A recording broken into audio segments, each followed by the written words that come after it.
حبیب خدا، سردار الانبیاء، خاتم النبیین، حضرت محمد مصطفیٰ صلی اللہ تعالی علیہ وسلم۔ برادران اسلام، حضرت عیسیٰ علیہ السلام کے بعد جب ہر طرف کفر و شرک اور جہالت پھیل گئی تو لوگ پھر بت پرستی میں مبتلا ہو گئے۔ آدمی آدمی کا دشمن ہو گیا۔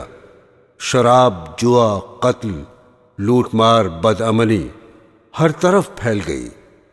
شیطان کے ماننے والے دنیا میں پھیل گئے اور اللہ تعالیٰ کو بھول گئے۔ اللہ تعالیٰ کو پھر اپنی مخلوق پر رحم آیا۔ وہ بڑا رحمان اور رحیم ہے، اور اس نے اس دنیا کی ہدایت کے لیے اور لوگوں کو شیطان کے پنجے سے نکال کر اللہ کا سیدھا راستہ بتانے کے لیے اپنے پیارے حبیب احمد مصطفیٰ محمد مصطفیٰ صلی اللہ تعالی علیہ وسلم کو مکہ معظمہ میں پیدا فرمایا۔ آپ 12 ربیع الاول کو مکہ معظمہ میں پیدا ہوئے۔ آپ کی والدہ کا نام آمنہ اور آپ کے والد ماجد کا نام عبداللہ تھا، جو آپ کی پیدائش سے 2 ماہ قبل ہی فوت ہو چکے تھے۔ آپ کے دادا عبد المطلب تھے۔ انہوں نے آپ کی سرپرستی فرمائی۔ خدا کی شان کے دادا کا سایہ بھی زیادہ عرصے تک قائم نہ رہا، اور والدہ کے 2 سال کے بعد دادا کا سایہ بھی سر سے اٹھ گیا۔ اس وقت حضور صلی اللہ تعالی علیہ وسلم 8 برس کے تھے۔ دادا کے انتقال کے بعد حضور صلی اللہ تعالی علیہ وسلم کے چچا ابو طالب نے اپنی سرپرستی میں لے لیا۔ چچا کو اپنے بھتیجے سے بے حد محبت تھی اور بیٹوں سے زیادہ چاہتے تھے۔ برادران اسلام، عرب کی حالت اس وقت بہت خراب تھی۔ حضور صلی اللہ تعالی علیہ وسلم نے انہی لوگوں کے درمیان رہ کر پرورش پائی، اور آپ کا اٹھنا بیٹھنا ملنا جلنا انہی لوگوں سے تھا، مگر آپ نے کسی کی گندی عادت نہیں قبول کی۔ آپ کے ہر کام میں صفائی ستھرائی پائی جاتی تھی۔ آپ کی دیانت، سچائی اور پاکیزگی کی شہرت ہوتی چلی گئی، اور لوگ آپ کو صادق اور امین کہہ کر پکارنے لگے۔ جب آپ 25 سال کے ہوئے تو آپ کی شادی حضرت خدیجہ رضی اللہ تعالی عنہا سے ہوئی، جو بیوہ تھی۔ حضور اکرم تجارت کا مال لے کر عرب کے مختلف ملکوں میں جاتے، وہاں بھی آپ کو امین اور صادق کہہ کر پکارا جاتا۔ مکہ معظمہ کے 3 میل کے فاصلے پر پہاڑ میں ایک غار تھا، جس کو غار حرا کہتے ہیں۔ حضور صلی اللہ تعالی علیہ وسلم کئی روز کا کھانا لے کر اس غار میں چلے جاتے، اور وہاں اکثر خدا کی عبادت اور سوچ بچار میں وقت گزارتے۔ رمضان المبارک کا مہینہ تھا، اور آپ کی عمر 40 برس کی ہو چکی تھی۔ آپ معمول کے مطابق غار حرا میں عبادت میں مشغول تھے۔ اچانک حضرت جبرائیل علیہ السلام تشریف لائے اور قرآن پاک کی یہ آیت سورہ علق پڑھ کر سنائی، جس کا ترجمہ ہے: پڑھ اپنے رب کے نام سے جس نے پیدا کیا، جس نے انسان کو جمے ہوئے خون سے بنایا۔ پڑھ، اور تیرا رب بڑا کریم ہے، جس نے قلم کے ذریعے علم سکھایا اور انسان کو وہ بتایا جو وہ نہیں جانتا تھا۔ غار حرا میں آپ صلی اللہ تعالی علیہ وسلم کو نبوت عطا کی گئی، اور حکم دیا گیا کہ اللہ کے بندوں کو اللہ کا سیدھا راستہ بتائیں۔ آپ صلی اللہ تعالی علیہ وسلم نے اللہ کے حکم کے مطابق سب سے پہلے اپنے قریبی رشتہ داروں اور گہرے دوستوں کو اللہ کی طرف بلایا اور فرمایا: کہو، اللہ کے سوا کوئی معبود نہیں۔ اس زمانے میں عرب میں بت پرستی کا زور تھا۔ خانہ کعبہ جو اللہ کا گھر ہے، اس میں بے شمار بت رکھے تھے۔ ان کی سمجھ میں یہ بات نہیں آئی، اور اس بات پر آپ سے لڑنے کو تیار ہو گئے۔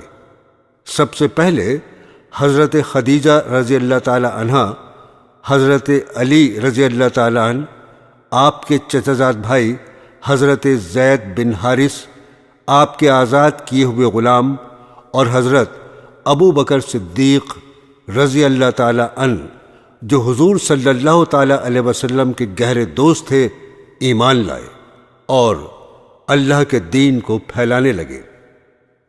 حضور صلی اللہ تعالی علیہ وسلم کو اللہ کا دین پھیلانے میں بڑی بڑی مشقتیں اور تکلیفیں برداشت کرنی پڑیں۔ اللہ پاک قرآن مجید میں اپنے پیارے نبی کو تسلی دیتا رہا اور ہدایت فرماتا رہا کہ اب اس طرح اور اب اس طرح کرو۔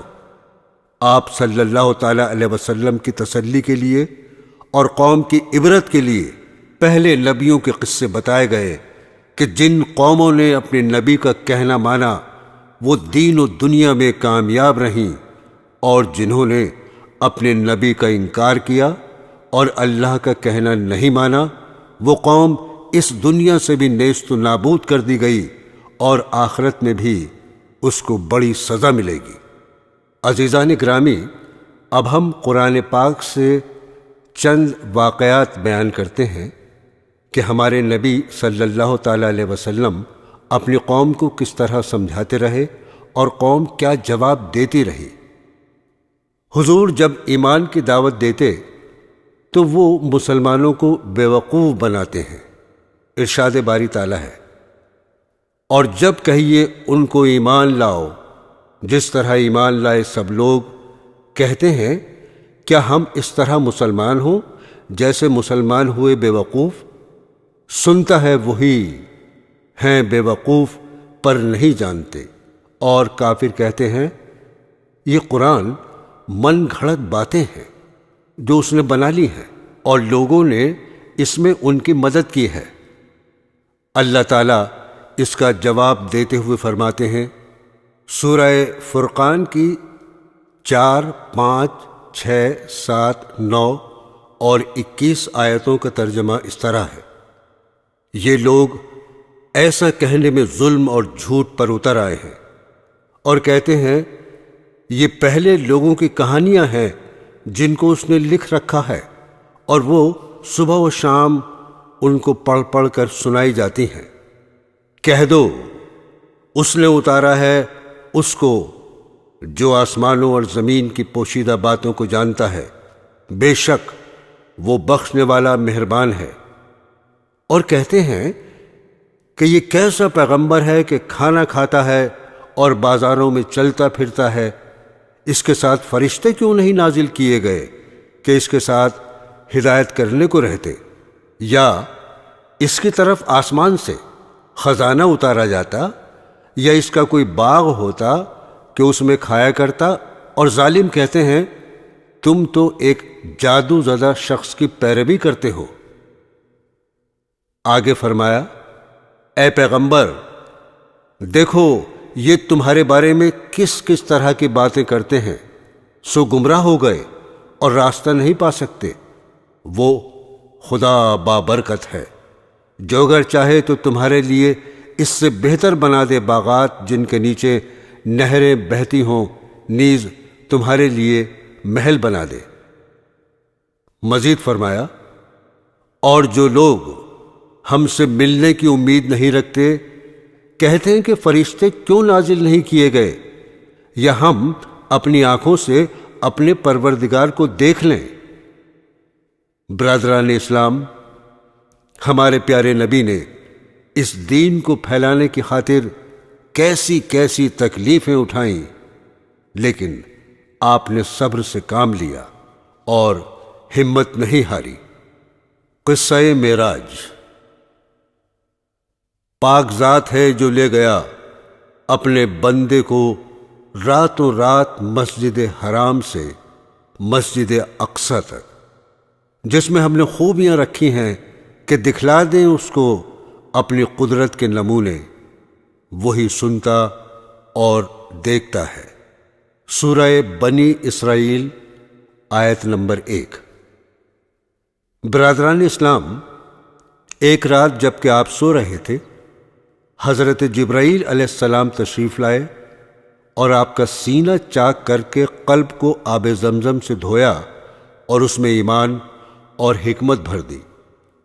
پھر آپ کے پاس سفید رنگ کا براق لایا گیا جس پر آپ کو سوار کیا گیا۔ حضرت جبرائیل علیہ السلام نے اس کی رکاب پکڑی۔ راستے میں آپ کو بہت سے عجائبات دکھائے گئے۔ براق کا ایک قدم جہاں تک نگاہ جاتی تھی پڑتا تھا۔ آپ کو بیت المقدس پہنچایا گیا جہاں مسجد اقصی میں آپ امام بنے اور آپ کے پیچھے تمام انبیاء نے نماز پڑھی۔ پھر تمام انبیاء سے ملاقات کرائی گئی۔ اس کے بعد آسمان کا سفر شروع ہوا اور ایک کے بعد دوسرے آسمان پر تشریف لے گئے۔ ہر آسمان پر کسی پیغمبر سے ملاقات ہوئی۔ پھر آپ کو سدرۃ المنتہا کی طرف بلند کیا گیا یہاں تک کہ ایک مقام پر پہنچے۔ پھر حضرت جبرائیل علیہ السلام ٹھہر گئے۔ ہمارے پیارے نبی صلی اللہ تعالی علیہ وسلم نے فرمایا کہ ایسے مقام میں کوئی دوست اپنے دوست کو چھوڑتا ہے؟ انہوں نے کہا اگر میں اس مقام سے آگے بڑھوں تو نور سے جل جاؤں۔ پھر آپ کو نور سے پیوست کر دیا گیا اور 70,000 حجاب طے کرائے گئے، یہاں تک کہ تمام انسانوں اور فرشتوں کی آہٹ قطع ہو گئی، یہاں تک کہ آپ عرش عظیم تک پہنچے۔ اللہ تعالیٰ کی طرف سے حضور صلی اللہ تعالی علیہ وسلم کو امت کے لیے تحفے پیش کیے گئے۔ وہ یہ ہیں: 5 نمازیں فرض کی گئیں، سورہ بقرہ کا آخری رکوع جس کا ترجمہ ہے اے رب ہمارے نہ پکڑ ہم کو اگر ہم بھولیں یا چوکیں، اور نہ رکھ ہم پر بوجھ بھاری جیسا رکھا تھا اگلے لوگوں پر، نہ اٹھوا ہم سے وہ بوجھ جس کی ہم کو طاقت نہیں، در گزر کر بخش دے رحم کر، تو ہی ہمارا رب ہے، مدد کر ہماری کافروں سے۔ عزیزان گرامی، اب سنیے ہجرت کا بیان۔ جب کفار بہت تکلیف دینے لگے تو حضرت صلی اللہ تعالی علیہ وسلم نے اپنے اصحاب کو ہجرت کی اجازت عطا فرمائی، اور اصحاب نے خفیہ روانہ ہونا شروع کیا کہ ایک روز کافروں کے سرداروں نے خانہ کعبہ کے قریب ایک مکان میں مشورہ کیا اور سب کی یہ رائے قرار پائی کہ ہر قبیلہ قریش میں سے ایک ایک آدمی منتخب ہو اور سب جمع ہو کر رات کو محمد صلی اللہ تعالی علیہ وسلم کے مکان پر جا کر محمد صلی اللہ تعالی علیہ وسلم کو قتل کر دیں۔ حضور کے ساتھی سب سے مقابلہ نہیں کر سکتے، اس لیے خون بہا پر راضی ہو جائیں گے۔ اللہ تعالیٰ نے آپ کو اس مشورے سے آگاہ کر دیا اور حکم دیا مدینہ ہجرت کر جائیں۔ آپ شب کو گھر میں تھے کہ کفار نے دروازہ جا کر گھیر لیا۔ آپ امانتیں حضرت علی کے سپرد کر کے گھر سے نکل گئے اور خدا کی قدرت سے کسی کو نظر نہ آئے، اور حضرت ابو بکر صدیق رضی اللہ تعالی عنہ کو ساتھ لیا اور غار ثور میں جا چھپے۔ کافروں نے جب آپ کو گھر میں نہ دیکھا تو تلاش کرتے کرتے غار تک پہنچے۔ آپ صلی اللہ تعالی علیہ وسلم کے غار میں داخل ہونے کے بعد مکڑی نے غار کے منہ پر جالا بنا دیا اور ایک کبوتر کے جوڑے نے آ کے غار میں انڈے دینے شروع کر دیے۔ جب کفار نے دیکھا تو کہنے لگے کہ اگر کوئی آدمی اس میں جاتا تو یہ مکڑی کا جالا ٹوٹ جاتا اور کبوتر اس غار میں نہ ٹھہرتا۔ اسی غار سے متعلق قرآن پاک میں ارشاد باری تعالیٰ ہوا اگر تم لوگ رسول اللہ صلی اللہ تعالی علیہ وسلم کی مدد نہ کرو گے تو اللہ تعالیٰ آپ کی مدد اس وقت کرے گا جبکہ آپ کو کافروں نے جلا وطن کر دیا، جبکہ 2 آدمیوں میں ایک آپ تھے جس وقت آپ دونوں غار میں تھے، جبکہ آپ ہمدردی سے فرما رہے تھے کہ غم نہ کرو، بے شک اللہ ہمارے ساتھ ہے۔ آپ 3 دن تک اس غار میں رہے، پھر آپ مدینہ شریف تشریف لے گئے، وہاں کے لوگوں نے بڑا استقبال کیا۔ برادران اسلام، اب پیش ہے غزوات کا مختصر بیان۔ غزوہ بدر۔ آپ صلی اللہ تعالی علیہ وسلم مدینہ منورہ میں 10 سال 2 ماہ رہے۔ جب جہاد فرض ہوا، آپ نے کفار سے قتال شروع کیا۔ چند چھوٹی چھوٹی لڑائیاں شروع ہوئیں۔ مدینہ منورہ آنے کے 1.5 سال کے بعد جنگ بدر ہوئی۔ رمضان میں آپ نے خبر سنی کہ مکہ کے قریش کافروں کا قافلہ شام سے مکہ کو جا رہا ہے۔ آپ 313 صحابہ کو لے کر اس کو روکنے چلے۔ یہ خبر مکہ پہنچی۔ کفار قریش 1000 مسلح آدمی لے کر روانہ ہو گئے۔ قافلہ دوسری طرف سے نکل کر مکہ جا پہنچا اور بدر کے مقام پر ان 1000 مسلح کفار سے 313 بے سر و سامان مسلمانوں کی لڑائی ہوئی۔ اللہ تعالیٰ نے مسلمانوں کو فتح دی اور کافر قتل ہوئے اور قید ہوئے۔ سورہ انفال میں اس قصے کو بیان کیا گیا ہے۔ آیات 7، 8، 12 اور 15۔ اور اس وقت کو یاد کرو جب خدا تم سے وعدہ کرتا تھا کہ 2 گروہوں میں سے ایک گروہ تمہارا ہو جائے گا، اور تم چاہتے تھے کہ جو قافلہ بے شوکت یعنی بے ہتھیار ہے وہ تمہارے ہاتھ آ جائے، اور اللہ چاہتا تھا کہ اپنے فرمان سے حق کو قائم رکھے اور کافروں کی جڑ کاٹ دے، تاکہ سچ کو سچ اور جھوٹ کو جھوٹ کر دے۔ گو مشرک ناخوشی ہوں۔ جب تم اپنے پروردگار سے فریاد کرتے تھے تو اس نے تمہاری دعا قبول کر لی۔ ہم 1000 فرشتوں سے جو ایک دوسرے کے پیچھے آتے رہیں گے تمہاری مدد کریں گے۔ جب تمہارا پروردگار فرشتوں کو ارشاد فرماتا تھا کہ میں تمہارے ساتھ ہوں، تم مومنوں کو تسلی دو کہ ثابت قدم رہیں۔ میں ابھی ابھی کافروں کے دل میں رعب داب ڈالے دیتا ہوں تو ان کے سر اڑا دو اور ان کا پور پور مار کر توڑ دو۔ یہ سزا اس لیے دی گئی کہ انہوں نے خدا اور اس کے رسول کی مخالفت کی۔ جو شخص خدا اور اس کے رسول کی مخالفت کرتا ہے تو خدا بھی سخت عذاب دینے والا ہے۔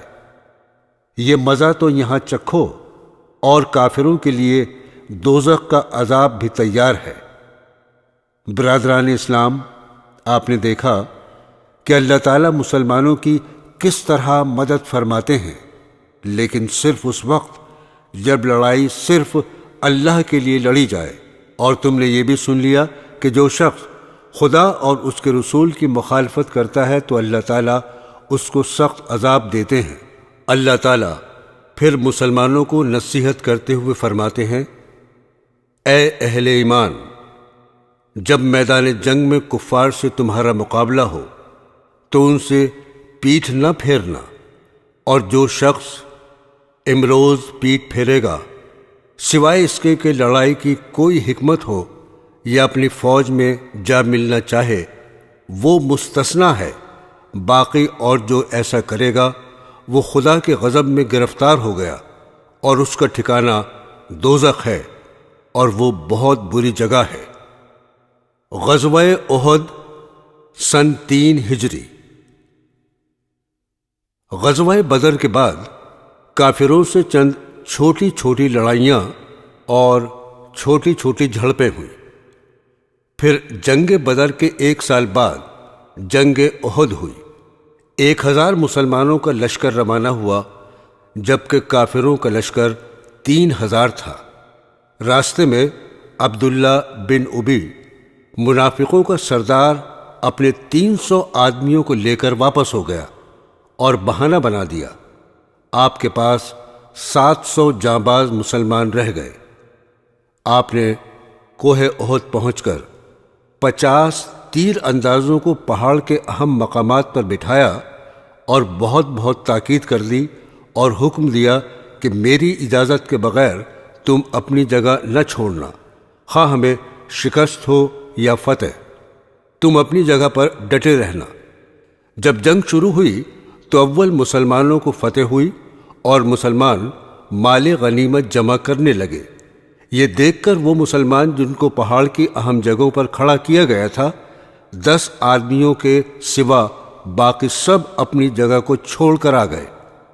پہاڑ کی اہم جگہوں کی طرف سے جن کو مسلمانوں نے نبی صلی اللہ تعالی علیہ وسلم کی مرضی کے خلاف چھوڑ دیا تھا، کافروں نے حملہ کر دیا، جس کی وجہ سے مسلمانوں کے پیر اکھڑ گئے اور 70 مسلمان اسی جنگ میں شہید ہو گئے۔ شہداء میں حضرت حمزہ رضی اللہ تعالی عنہ حضور صلی اللہ تعالی علیہ وسلم کے چچا بھی شامل ہیں۔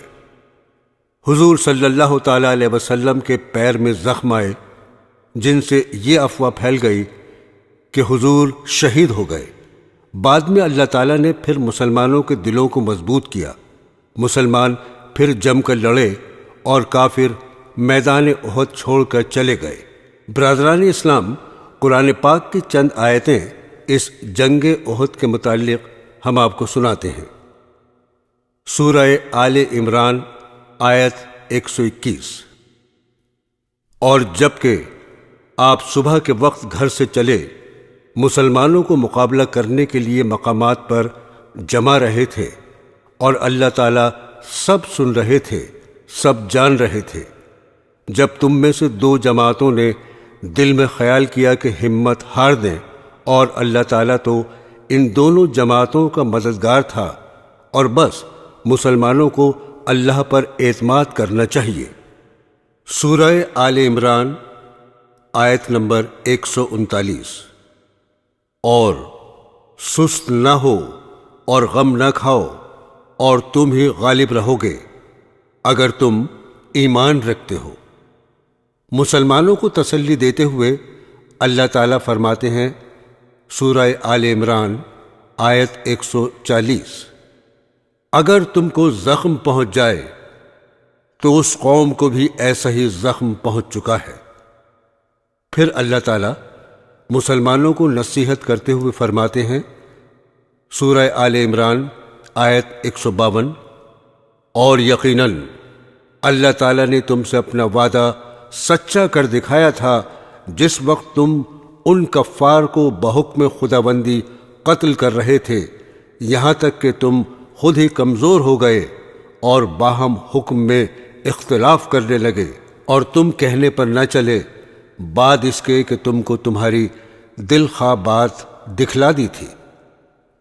مسلمانوں کو کافروں کے مقابلے میں شکست اللہ اور اس کے رسول کی اطاعت کی کمزوری کی وجہ سے ہوتی ہے، جیسا کہ آپ کو بتایا جا چکا ہے کہ ہمارے پیارے نبی صلی اللہ تعالی علیہ وسلم نے 50 تیر اندازوں کو چند جگہوں پر بٹھا دیا تھا اور تاکید کر دی تھی کہ وہاں سے نہ ہٹیں، لیکن سوائے 10 کے بقیہ لوگ وہاں سے ہٹ گئے۔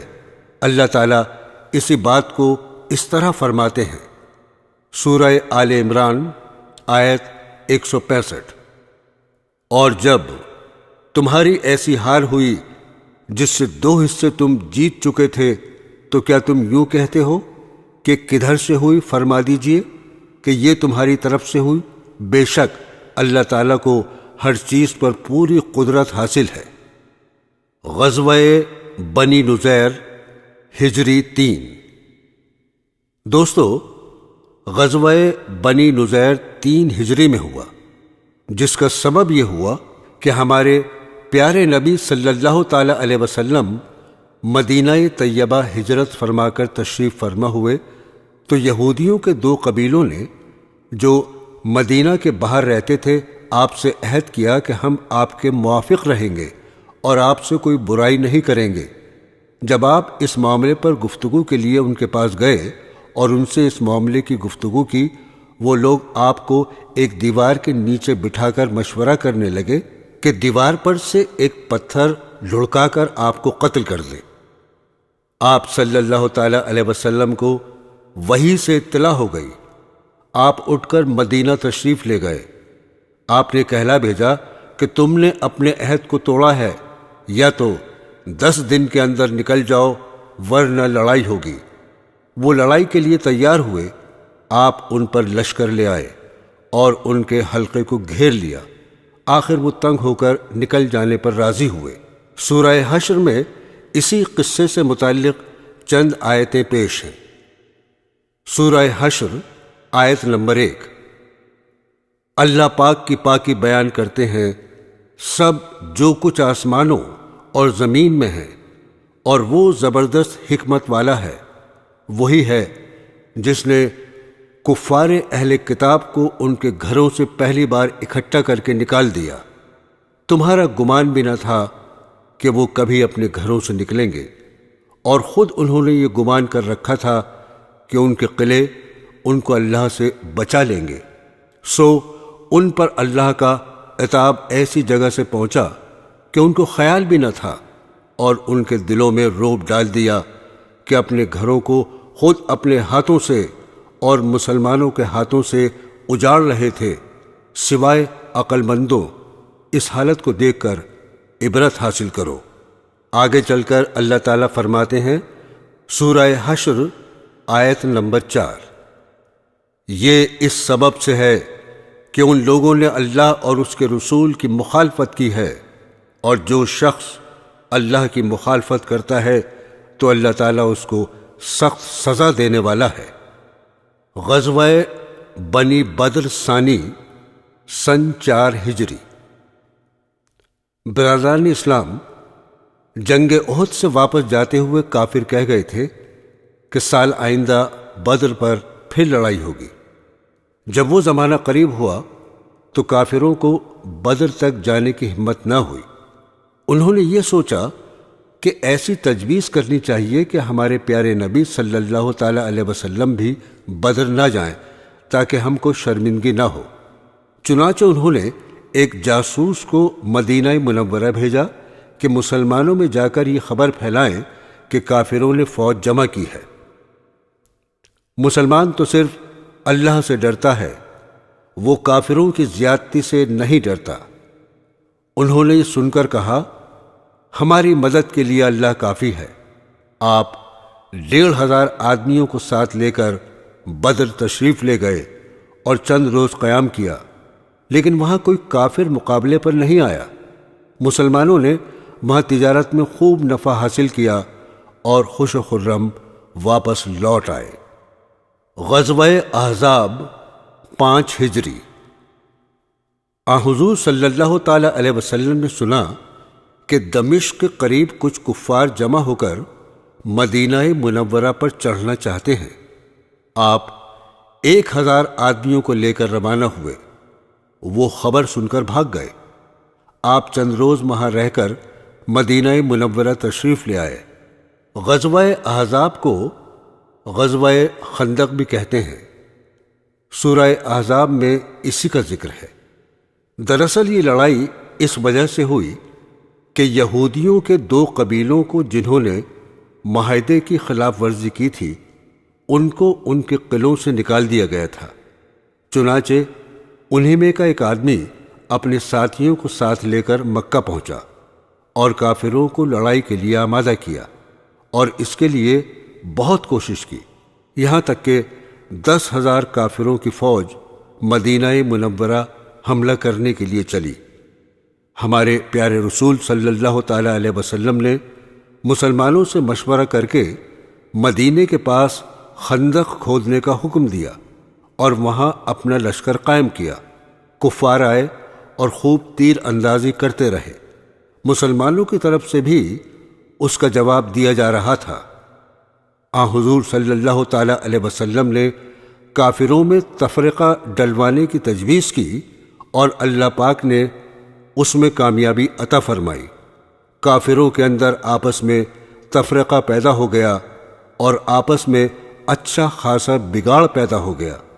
اسی دوران اللہ تعالیٰ نے مسلمانوں کی مدد فرمائی، اور وہ اس طرح کہ ایک زوردار ہوا بھیجی جس سے کافروں کے خیمے اکھڑ گئے اور گھوڑے بھاگنے لگے۔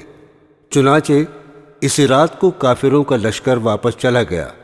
اب اس جنگ سے متعلق قرآن پاک کی چند آیتیں سنیے۔ سورہ احزاب آیت نمبر 8۔ اے ایمان والو، اللہ کا انعام اپنے اوپر یاد کرو جب تم پر بہت سے لشکر چڑھائے، پھر ہم نے ان پر ایک آندھی بھیجی اور ایسی فوج بھیجی جو تم کو دکھائی نہ دیتی تھی، اور اللہ تعالیٰ تمہارے اعمال کو دیکھتے تھے۔ جب وہ لوگ تم پر آ چڑھے تھے، اوپر کی طرف سے اور نیچے کی طرف سے بھی، اور جبکہ آنکھیں کھلی کی کھلی رہ گئی تھیں اور کلیجے منہ کو آنے لگتے تھے، اور تم لوگ اللہ کے ساتھ طرح طرح کے گمان کر رہے تھے، اس موقع پر مسلمانوں کا امتحان لیا گیا اور سخت زلزلے ڈالے گئے۔ عزیزان گرامی، اس کے آگے پھر اسی جنگ میں جو حالات پیدا ہو گئے تھے، اللہ تعالیٰ نے اس کو بیان فرمایا ہے اور اس کا نقشہ کھینچا ہے۔ منافق جن کے دلوں میں اسلام پکا نہیں ہوا تھا کہنے لگے، سورہ احزاب آیت نمبر 12، اور جب منافق اور وہ لوگ جن کے دلوں میں مرض ہے یوں کہہ رہے تھے کہ ہم سے تو اللہ نے اور اس کے رسول نے محض دھوکے ہی کا وعدہ کر رکھا ہے۔ آگے چل کر اللہ تعالیٰ خبردار کرتے ہیں، سورہ احزاب آیت نمبر 16، آپ فرما دیجئے کہ تم کو بھاگنا کچھ نفع نہیں دے سکتا اگر تم موت سے یا قتل سے بھاگتے ہو، اور اس حالت میں بجز تھوڑے دنوں کے زیادہ فائدہ نہیں اٹھا سکتے۔ سورہ احزاب آیت نمبر 17، یہ بھی فرما دیجئے کہ وہ کون ہے جو تم کو خدا سے بچا سکے اگر وہ تمہارے ساتھ برائی کرنا چاہے، یا وہ کون ہے جو خدا کے فضل سے تم کو روک سکے اگر وہ تم پر فضل کرنا چاہے، اور خدا کے سوا نہ کوئی اپنا حمایتی پائیں گے نہ مددگار۔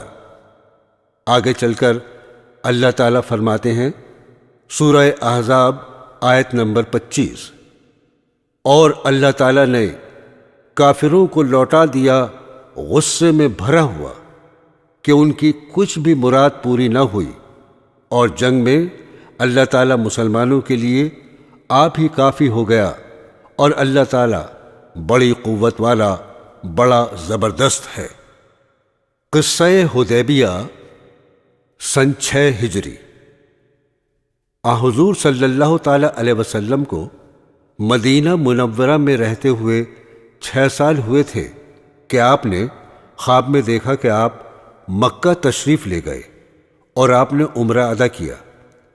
چنانچہ آپ نے صحابہ کے ساتھ مکہ معظمہ جا کر عمرہ کرنے کی تیاری شروع کر دی۔ مکہ کے کافروں نے کہا کہ ہم مکہ میں آپ کو ہرگز نہ آنے دیں گے۔ غرض کافروں سے گفتگو کے بعد چند باتوں پر صلح ہوئی۔ ان میں یہ بات بھی تھی کہ آپ آئندہ سال آ کر عمرہ کریں اور 10 برس تک ہمارے اور آپ کے درمیان کوئی لڑائی نہ ہو، اور کافروں کے دوست قبیلوں سے مسلمان نہ لڑیں اور مسلمان کے دوست قبیلوں سے کافر نہ لڑیں۔ وہاں 2 قبیلے تھے، ایک قبیلہ کافروں کا ساتھی تھا اور دوسرا قبیلہ مسلمانوں کا ساتھی تھا۔ اس کو صلح حدیبیہ کہتے ہیں۔ حدیبیہ ایک کنویں کا نام ہے جس مقام پر یہ صلح ہوئی تھی۔ آپ اس صلح کے بعد مدینہ طیبہ تشریف لا رہے تھے کہ راستے میں اللہ تعالیٰ نے سورہ فتح نازل کی، جس میں اس صلح کو فتح قرار دیا، چونکہ یہ صلح آئندہ فتح مکہ کا سبب بنی۔ اللہ تعالیٰ فرماتے ہیں، سورہ فتح آیت نمبر 26، بے شک ہم نے آپ کو ایک کھلم کھلا فتح دی۔ عزیزان گرامی، اور کئی جنگیں چھوٹی چھوٹی کافروں اور یہودیوں سے ہوئیں، جن میں سے جنگ خیبر مشہور ہے۔ اس جگہ 7 قلعے تھے۔ یہودیوں نے سب کے دروازے بند کر دیے کہ اس میں گھس کر بیٹھ گئے اور اندر سے تیر اندازی کرتے رہے۔ آخر ایک ایک کر کے سب قلعے فتح ہو گئے۔ اس سال خیبر میں ایک یہودی عورت نے گوشت میں زہر ملا کر آپ کو دیا۔ آپ صلی اللہ تعالی علیہ وسلم نے ایک لقمہ منہ میں ڈالا اور فرمایا کہ اس گوشت نے مجھ سے کہہ دیا کہ مجھ میں زہر ملا ہے۔ جنگ حنین، قصہ فتح مکہ سن 8 ہجری۔ صلح حدیبیہ میں ایک شرط یہ بھی تھی کہ مسلمانوں کے دوست قبیلوں سے کافر نہ لڑیں اور کافروں کے دوست قبیلوں سے مسلمان 10 سال تک نہ لڑیں۔ ان دونوں قبیلوں میں جنگ ہو گئی اور مکہ کے قریش کافروں نے صلح کے خلاف اپنے دوست قبیلے کی خفیہ مدد کی۔ حضور صلی اللہ تعالی علیہ وسلم نے کافروں کی اس وعدہ خلافی پر اور عہد کے توڑنے پر 12,000 مسلمانوں کا لشکر لے کر مکہ پر لشکر کشی کی۔ کافروں نے مقابلہ کیا، بہت سے کفار مارے گئے اور بڑے بڑے سردار شہر چھوڑ کر بھاگ گئے، اور جو حاضر ہوئے آپ نے ان کی جاں بخشی فرمائی۔ خانہ کعبہ کے بتوں کو آپ نے خود توڑا۔ قرآن مجید میں اللہ تعالیٰ نے اس کو سورہ بنی اسرائیل میں اس طرح بیان فرمایا ہے، آیت نمبر 80۔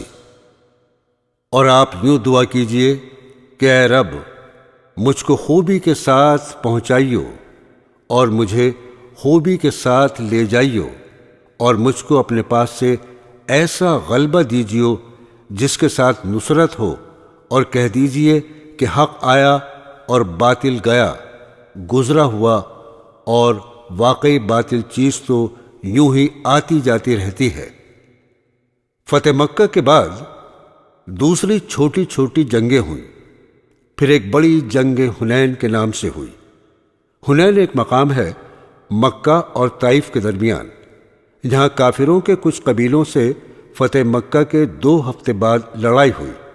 مسلمان 12,000 تھے، مشرکین 4,000۔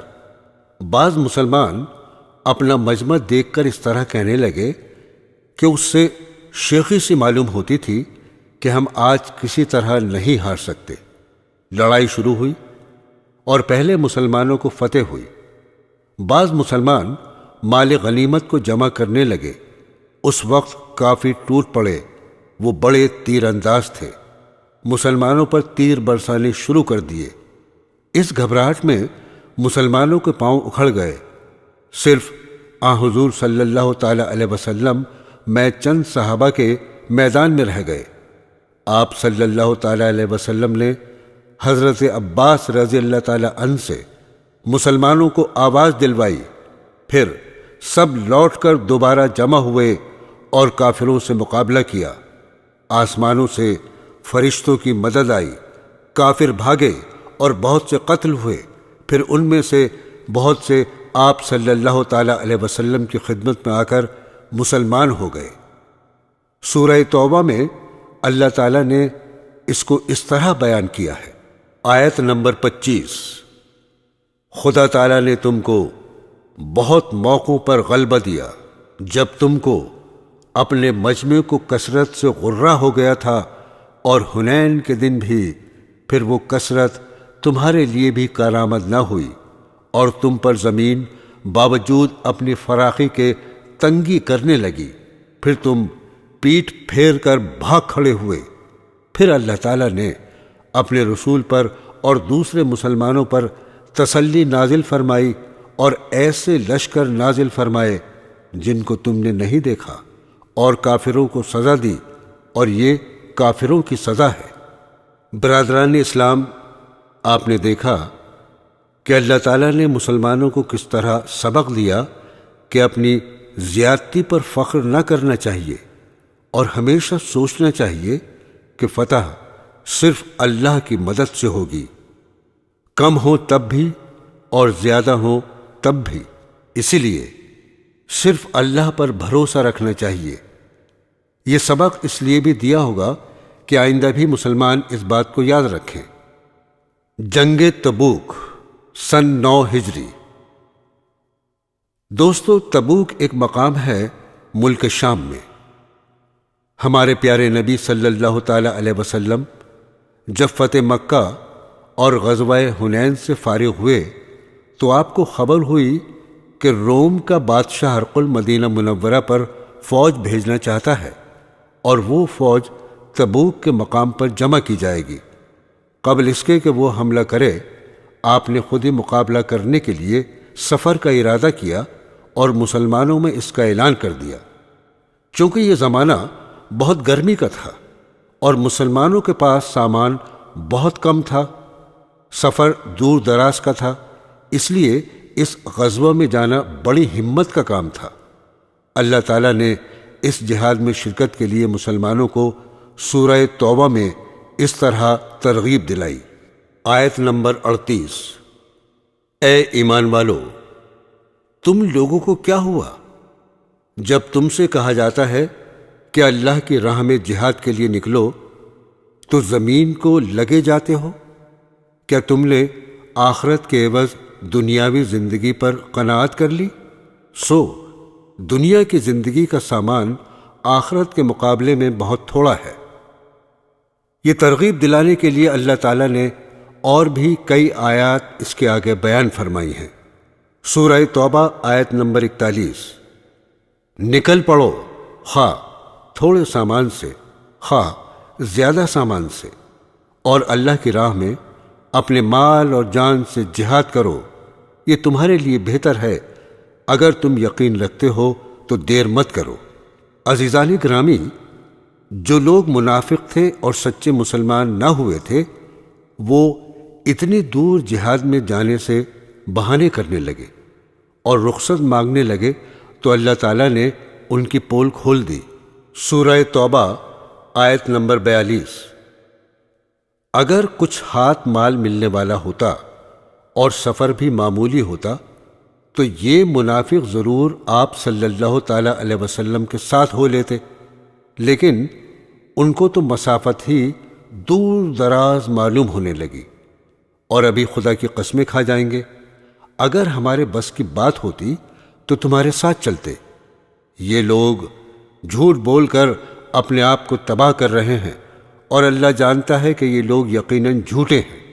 برادران اسلام، مسلمانوں کا 30,000 لشکر اس سخت گرمی اور کم سامانی کے باعث بھی جہاد پر دور دراز روانہ ہو گیا، کیونکہ ان کے پیارے نبی صلی اللہ تعالیٰ علیہ وسلم کا حکم تھا، لیکن بعض منافق لوگ نہ گئے اور بہانہ بنا کر رہ گئے۔ اللہ تعالیٰ نے اس سورہ توبہ میں ان کی سخت مذمت کی ہے۔ فرماتے ہیں سورہ توبہ آیت نمبر 81۔ یہ پیچھے رہ جانے والے خوش ہو گئے۔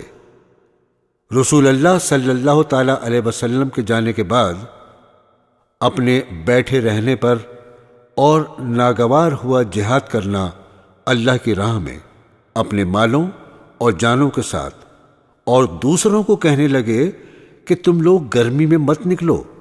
آپ کہہ دیجئے کہ جہنم کی آگ اس سے بھی زیادہ گرم ہے، کیا خوب ہوتا اگر وہ سمجھتے۔ سورہ توبہ آیت نمبر 82۔ سو تھوڑے دن ہنس لیں اور بہت دنوں آخرت میں روتے رہیں ان کاموں کے بدلے میں جو کچھ کیا کرتے تھے۔ عزیزان گرامی، مسلمانوں کا لشکر تبوک میں ٹھہرا اور شاہ روم کے لشکر کا انتظار کرتا رہا، لیکن شاہ روم نے ڈر کی وجہ سے اپنا لشکر نہ بھیجا، اور 2 ماہ کے قیام کے بعد آپ مدینہ منورہ تشریف لے آئے۔ حجۃ الوداع سن 10 ہجری۔ عزیزان گرامی، ہجرت کے 10ویں سال آن حضرت صلی اللہ تعالی علیہ وسلم حج کو تشریف لے گئے۔ آپ کے حج کی خبر سن کر مسلمان جمع ہونے شروع ہو گئے اور 1 لاکھ سے زیادہ آدمی جمع ہو گئے۔ آپ صلی اللہ تعالی علیہ وسلم نے خطبے میں ایسی باتیں بیان فرمائیں جیسے کوئی وداع کہتا ہے۔ اسی واسطے سے اس حج کو حجۃ الوداع کہتے ہیں۔ اس خطبے میں آپ صلی اللہ تعالی علیہ وسلم نے بہت سے اہم امور کے بارے میں ہدایات دی۔ چند پیش خدمت ہیں۔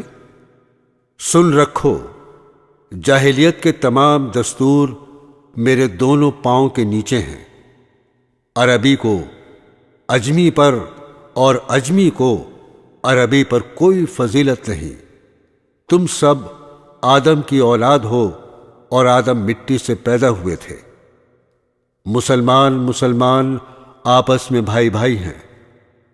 تمہارے غلام تمہارے غلام جو خود کھاؤ وہی ان کو کھلاؤ، جو خود پہنو وہی ان کو پہناؤ۔ جاہلیت کے تمام خون باطل کر دیے گئے ہیں، اب کسی کو کسی سے پرانے خون کا بدلہ لینے کا حق نہیں ہے۔ جاہلیت کے تمام سود بھی باطل کر دیے گئے ہیں، اب کسی کو کسی سے سود کا مطالبہ کرنے کا حق نہیں۔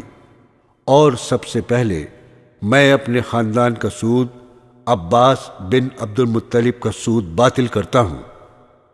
عورتوں کے معاملے میں خدا سے ڈرو، تمہارا عورتوں پر اور عورتوں کا تم پر حق ہے۔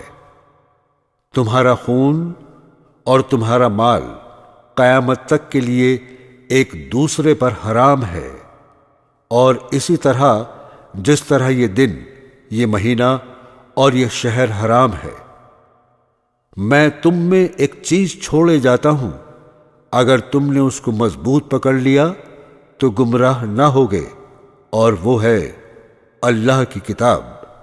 اس کے بعد آپ صلی اللہ تعالی علیہ وسلم نے بہت سے اصولی احکام شریعت بیان فرمائے، پھر مجمع کی طرف خطاب کر کے پوچھا، تم سے خدا کے یہاں جب میرے بارے میں پوچھا جائے گا تو تم کیا کہو گے؟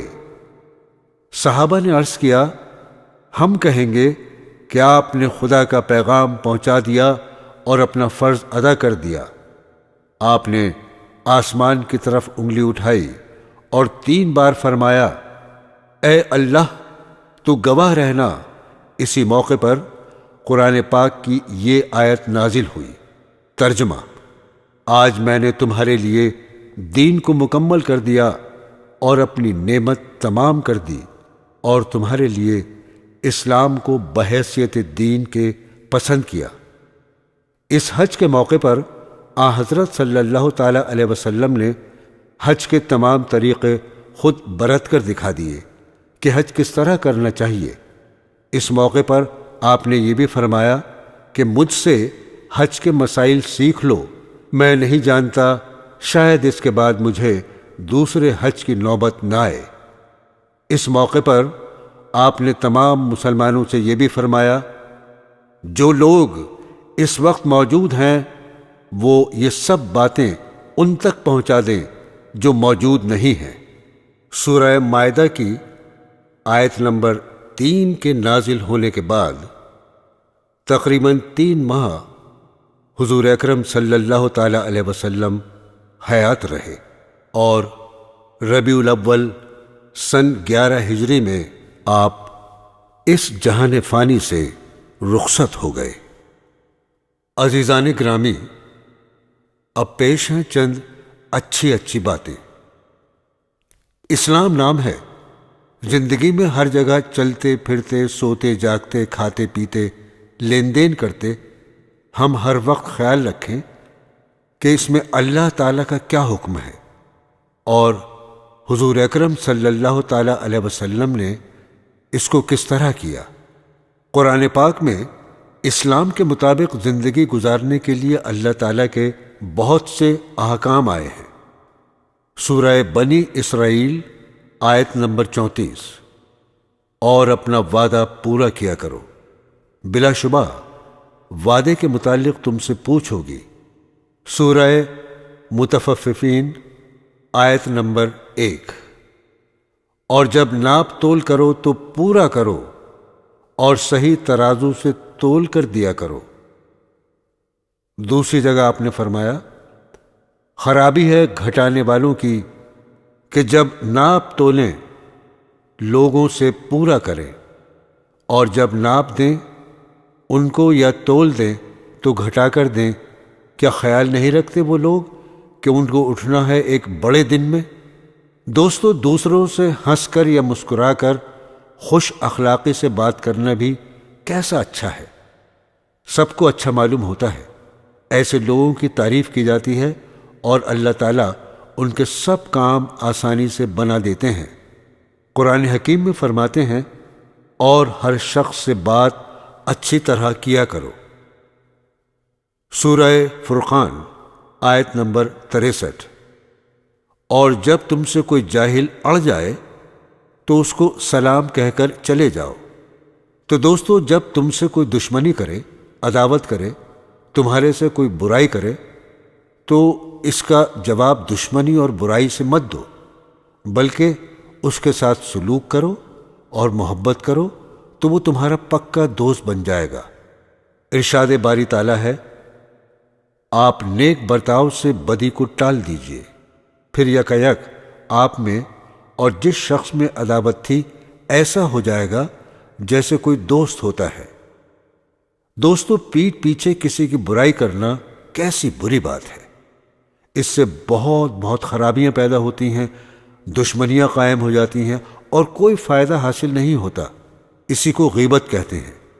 ارشاد باری تعالیٰ ہے سورہ الحجرات آیت نمبر 12، کیا تم میں سے کوئی اس بات کو پسند کرتا ہے کہ اپنے مرے ہوئے بھائی کا گوشت کھائے؟ اس کو تو تم ناگوار سمجھتے ہو۔ اللہ سے ڈرتے رہو، بے شک اللہ بڑا توبہ قبول کرنے والا ہے۔ دوستو، سلام کرنے کے متعلق بڑی تاکید آئی ہے۔ جب ہم اپنے گھروں میں جایا کریں یا کسی سے ملاقات کیا کریں تو السلام علیکم کہنا چاہیے، یعنی تم پر اللہ کی سلامتی ہو۔ جس پر اللہ کی سلامتی ہو جائے اس کو پھر اور کیا چاہیے؟ اس کے علاوہ اور کسی طرح سلام ہرگز نہیں کرنا چاہیے۔ اللہ تعالیٰ قرآن مجید میں فرماتے ہیں، پھر یہ بھی معلوم کر رکھو کہ جب تم اپنے گھروں میں جایا کرو تو اپنے لوگوں کو سلام کر لیا کرو، جو کہ دعا کے طور سے خدا کی طرف سے مقرر ہے، برکت والی عمدہ چیز ہے۔ اسی طرح اللہ تعالیٰ تم سے اپنے احکام بیان فرماتا ہے تاکہ تم سمجھو اور عمل کرو۔ حرام چیزیں، اللہ تعالیٰ نے قرآن مجید میں ان چیزوں کو حرام قرار دیا ہے۔ یہ کبھی بھی بھول کر ہمیں نہیں کھانی چاہیے، اور اگر یہ کام کوئی دوسرا شخص کرتا ہے تو اسے بھی منع کر دینا چاہیے۔